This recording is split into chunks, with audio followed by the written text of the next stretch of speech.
નમસ્કાર વિદ્યાર્થી મિત્રો, આજે આપણે ધોરણ 7 અંતર્ગત પ્રકરણ 1 આપણો પહેલો પાઠ છે આજનો રાજપૂત યુગ, નવા શાસકો અને નવા રાજ્યો આ વિશે વાત કરવાના છીએ. બરાબર.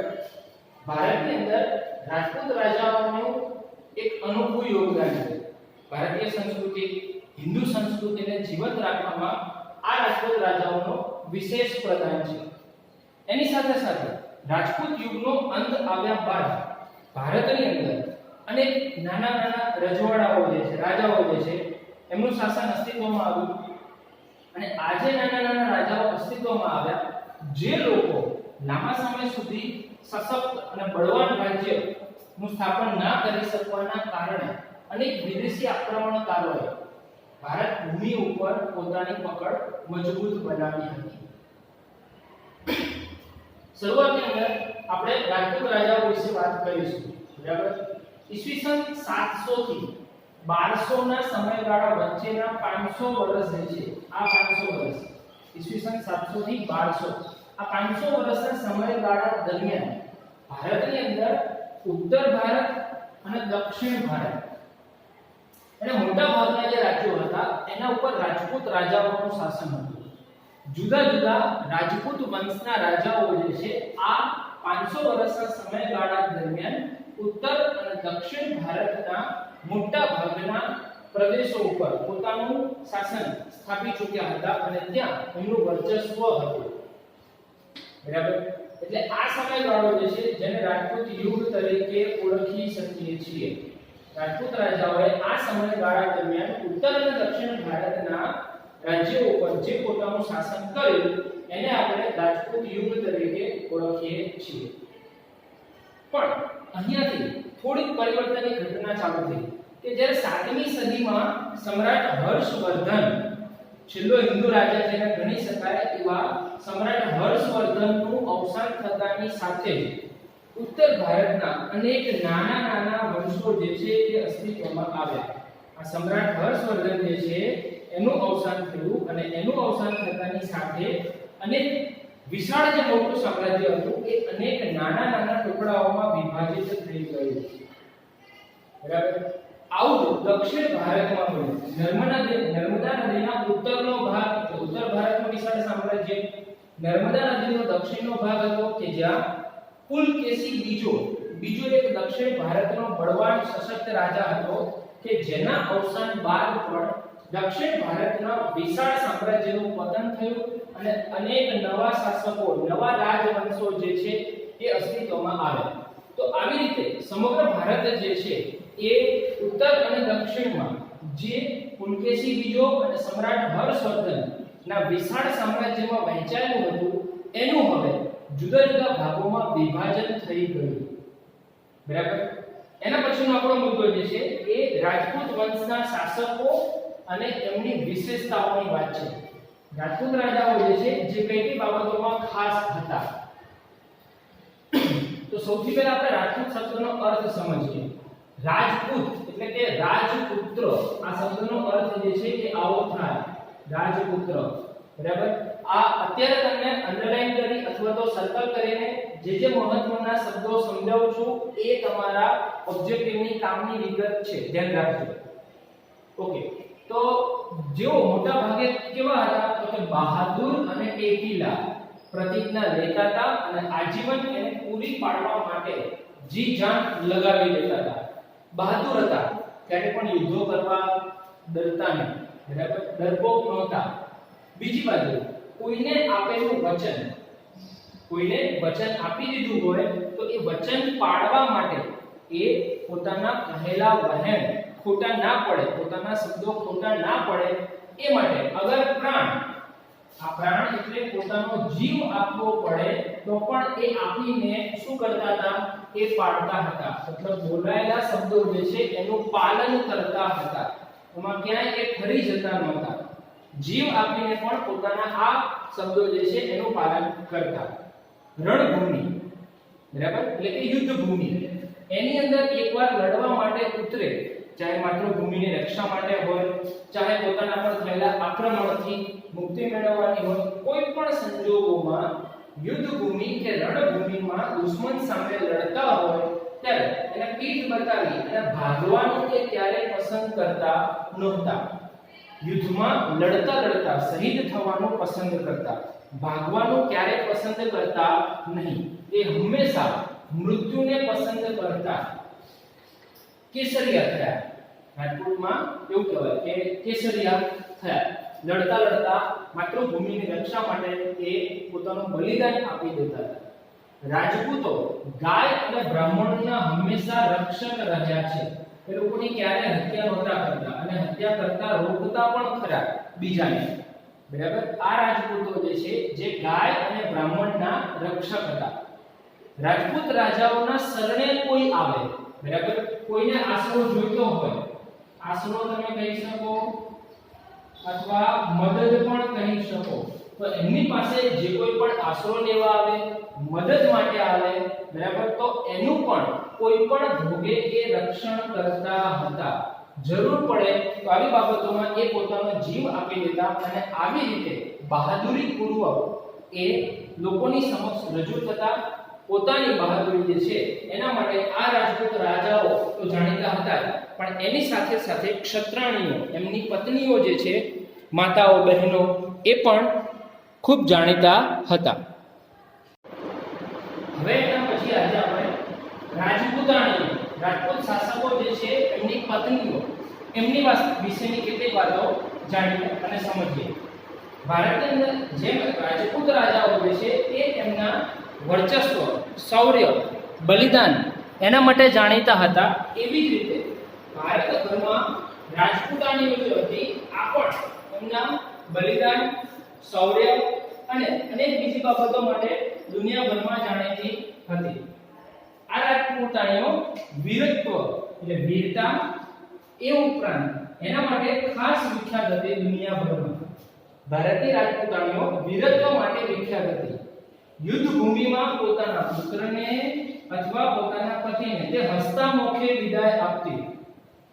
રણભૂમિમાં જ્યારે કોઈ પણ વ્યક્તિ લડવા જાય ત્યારે ખબર નથી કે યુદ્ધ જીતીને એ આવશે અથવા યુદ્ધમાં એ ઘવાશે કે મૃત્યુ પામશે, તો પણ પોતાના પરિવારજનોની ચિંતા વ્યક્ત કર્યા વગર, ચિંતાની સાથે સાથે એ લોકો પુત્ર અને પતિને હસતે મુખે યુદ્ધ ભૂમિમાં વિદાય આપતા હતા.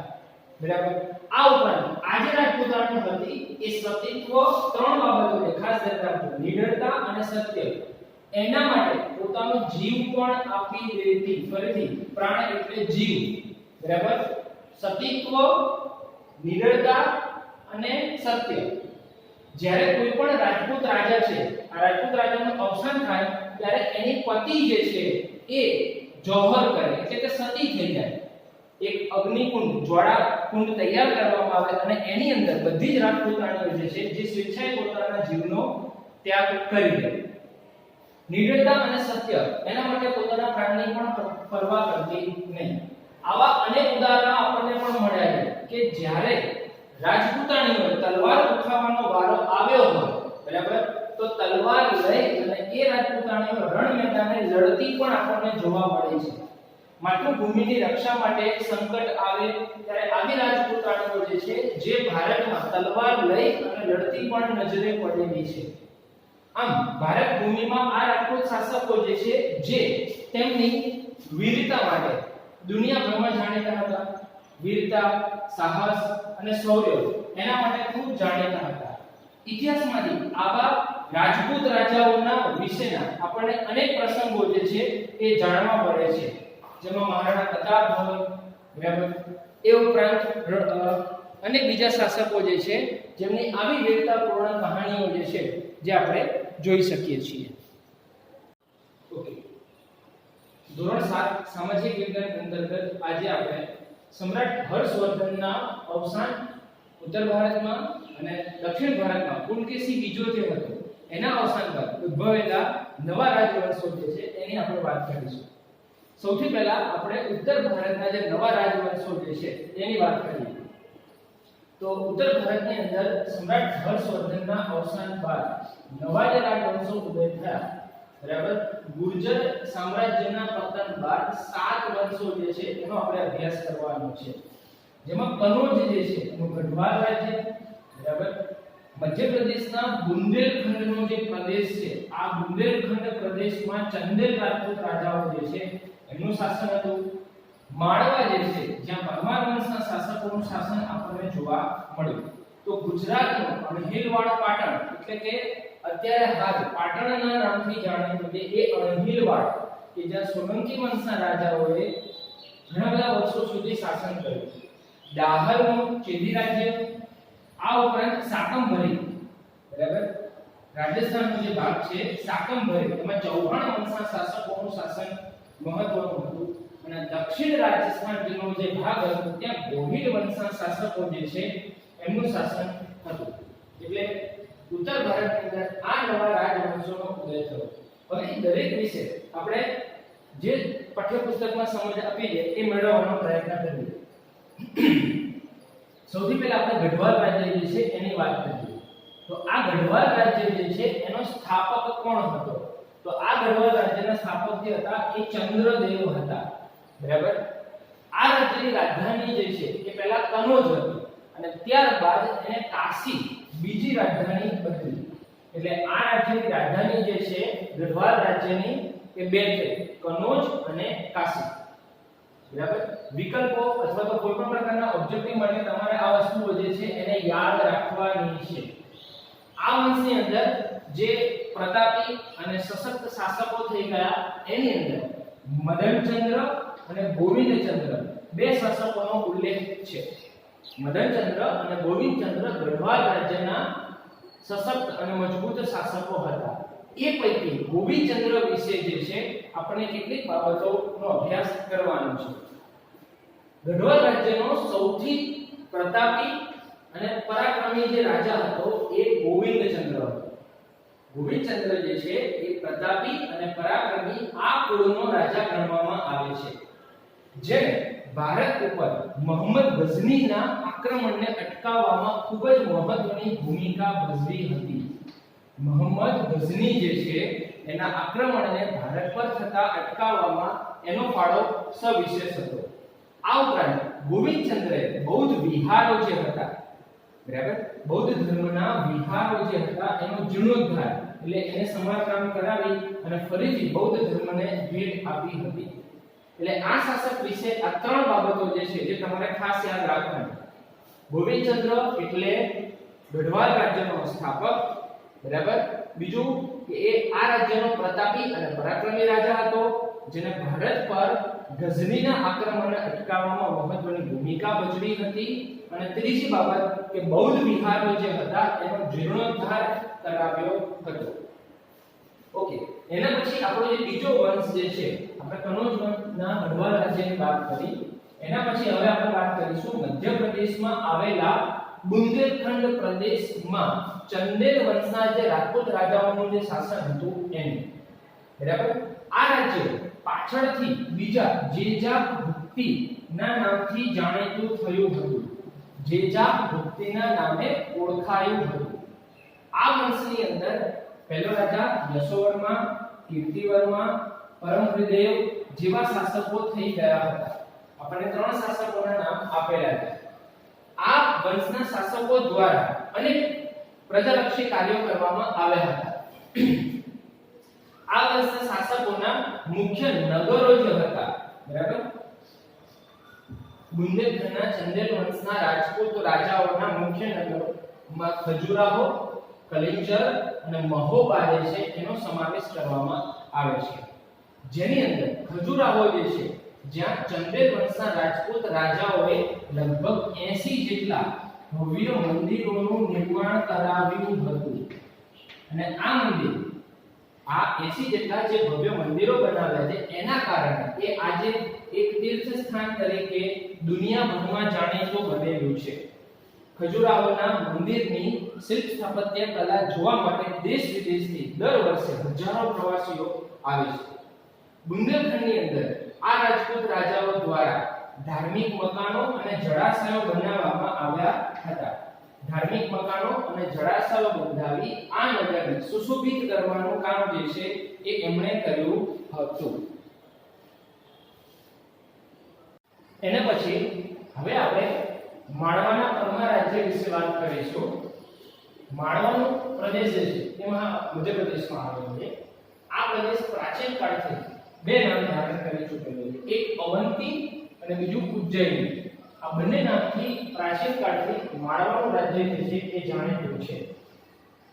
આ વંશની સ્થાપના કોણે કરી?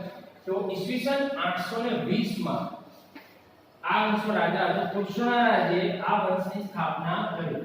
ભારતની અંદર માળવાના પરમાર વંશની સ્થાપના કરનાર કૃષ્ણરાજ હતો, જેણે ઈસવીસન 820 માં આ રાજ્યની સ્થાપના કરી હતી. આ વંશમાં સિંહક, મુંજ અને રાજા ભોજ જે છે જેવા પ્રતાપી શાસકો થઈ ગયા. પણ આ વંશનો સૌથી શ્રેષ્ઠ રાજા જેને ગણી શકાય એ કોણ હતો? તો રાજા ભોજ. ભારતના ઇતિહાસમાં સમગ્ર ભારતભરમાં એક લોકપ્રિય રાજા, આદર્શ અને લોકપ્રિય રાજા તરીકે પ્રખ્યાત છે. સમગ્ર ભારતમાં પરમાર વંશનો રાજા ભોજ જે છે એ આદર્શ અને લોકપ્રિય રાજા તરીકે પ્રખ્યાત છે. તેણે ટેકરીની વચ્ચે ભોજપુર નામનું નવું નગર વસાવ્યું હતું, એટલે કે હાલનું ભોપાલ રાજ્ય, ભોપાલ શહેર જે છે એ ટેકરીની વચ્ચે ભોજપુર, હાલનું ભોપાલ નગર જે છે એ એણે વસાવ્યું હતું. ધારાનગરી બીજું એક સમૃદ્ધ નગર હતું, ધારાનગરી, જેની અંદર મહાશાળા, શિક્ષણને પ્રોત્સાહન આપવા માટે એને આ સંસ્થાની સ્થાપના કરી હતી. એના પછીનો આપણો બીજો વંશ છે શાકંભરીનું ચૌહાણ રાજ્ય. આ શાસકો રાજ્ય જે છે એ ચાહમાન વંશ તરીકે પણ જાણીતા હતા. યા તો તમે ચૌહાણ વંશ કહી શકો, યા તો ચાહમાન વંશ તરીકે પણ ઓળખી શકો. બરાબર. ભારતની અંદર 8મી સદીની અંદર આ વંશની જે એક શાખા છે એ સાંભર સરોવર નજીક જે છે એ રાજ કરતી હતી. 8મી સદીમાં ચૌહાણ વંશની એક શાખા સાંભર સરોવર નજીક રાજ કરતી હતી. 12મી સદીની અંદર અજયરાજ મેરુ, અજયરાજ જે છે એને શાકંભરી ગાદીએ આવ્યો. અજયરાજ મેરુ એ 12મી સદીમાં ચૌહાણ વંશ અથવા તો ચાહમાન વંશ, બરાબર, એની ગાદી પર આવનારો રાજા હતો. અજય મેરુ આ રાજ્યનો સ્થાપક હતો. એને નવું નગર વસાવ્યું અને એ નગર કયું હતું? તો અજમેર. અજય મેરુ જે છે નવું નગર વસાવ્યું અજય રાજે એ અજમેર તરીકે અત્યારે આપણે એને ઓળખીએ છીએ. એટલે એને જે છે અજય મેરુ નામનું નવું નગર વસાવ્યું. સોલંકી વંશના રાજા સિદ્ધરાજ જયસિંહની પુત્રી સાથે અરુણોરાજ, સોલંકી વંશનો જે રાજા હતો સિદ્ધરાજ જયસિંહ, એની પુત્રી સાથે અરુણોરાજ ના લગ્ન થયેલા હતા. બરાબર. ચૌહાણ વંશમાં અરુણોરાજ ચૌહાણ બાદ સોમેશ્વર ચૌહાણ ગાદી આવ્યો. બરાબર. ત્યારબાદ એનો પુત્ર પૃથ્વીરાજ ત્રીજો જે છે એ ગાદીએ આવ્યો. પૃથ્વીરાજ ત્રીજો જે છે જે ભારતના ઇતિહાસમાં અદ્વિતીય સ્થાન ધરાવે છે. પૃથ્વીરાજ ચૌહાણ તરીકે આપણે જે શાસકને ઓળખીએ છીએ એ પૃથ્વીરાજ ત્રીજો કે જે ભારતના ઇતિહાસમાં એક અદ્વિતીય સ્થાન ધરાવે છે. ઈસવીસન 1191 માં થાનેશ્વર અને કરનાલ ખાતે તરાઈના મેદાનમાં યુદ્ધ થયું. કોની વચ્ચે ભાઈ? તો સિહાબુદ્દીન ઘોરી અને પૃથ્વીરાજ ચૌહાણ વચ્ચે. ફરીથી સમજો, ઈસવીસન 1191 માં થાનેશ્વર, કરનાલ એટલે કે તરાઈનો જે મેદાન વિસ્તાર છે ત્યાં સિહાબુદ્દીન ઘોરી આક્રમણ કર્યું અને પૃથ્વીરાજ ચૌહાણ જે છે તે એની સામે લડ્યા, જેમાં પૃથ્વીરાજ ચૌહાણની જીત થઈ. 1191 માં થયેલું આ પહેલું યુદ્ધ કે જેની અંદર પૃથ્વીરાજ ચૌહાણ જે છે એ જીતી ગયા. પણ ત્યારબાદ 1192 માં જે યુદ્ધ થયું, બરાબર, એમાં આજુબાજુના મુસ્લિમ શાસકો જે છે એને સિહાબુદ્દીન ઘોરીનો સાથ મળ્યો, જેના કારણે એ વખતે સિહાબુદ્દીન ઘોરીની સામે પૃથ્વીરાજ ચૌહાણ જે હતો એને હારનો સામનો કરવો પડ્યો. અને ત્યારથી ભારતની અંદર દિલ્હીની ગાદી ઉપર અથવા તો સમગ્ર ભારત વર્ષમાં એવું કહી શકીએ કે મુસ્લિમ સત્તા જે છે એનો ઉદય થવાની શરૂઆત થઈ. બરાબર. એટલે આવી રીતે ભારતની અંદર ચૌહાણ વંશનું પતન થયું અને અંતે મુસ્લિમ સત્તાનો ઉદય થયો.